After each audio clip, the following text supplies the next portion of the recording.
इथं आहे चिंचोडगाव. इथलेच आहेत ना? काय काय लांब कुठून लांबून कुठून येतात? दादा आपल्या घरातले असं बोला कोणी घाबरू नका. काय काय येत काय काय प्रॉब्लेम तुम्ही असेल आता सांगितलं तर आम्ही शिकायला अडचणी काय नाही. नाही, पेमेंट वाढायचं सुट्ट्यांसाठी येत हे होतोय का कट?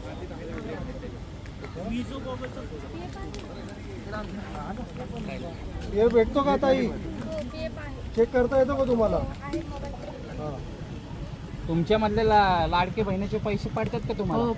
पडतात ना? पडतात. बाकी काय काय योजना आहेत ते सगळं बघून घ्या. नाही, बांधकाम कामगारांचं पण हा, ते बांधकाम कामगारांचं तुम्हाला देतो मी करून.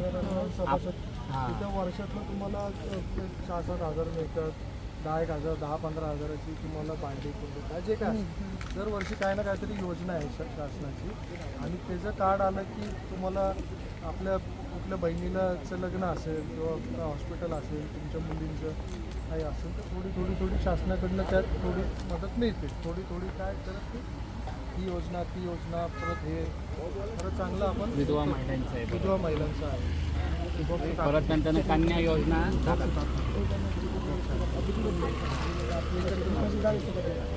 नाही हे बघा तुम्हाला कोणाशी जोडायचं तर काही नाही, आम्ही तुमच्यासाठी आहेच एवढं लक्षात ठेवा. कोण काय त्रास देत असेल तर त्यासाठी पण आम्ही आहे. कोणतं काय जबरदस्ती करत असेल कोणतं म्हणत असेल तुम्ही संघटना तुम्ही माणसं बघा तुम्ही ठरवा. आम्ही काय बोलून नाही, कामं बोलली पाहिजे माणसं त्याच्यापेक्षा तुम्ही बरं. आणि कन्या योजना बी आहे ज्या मुलीचं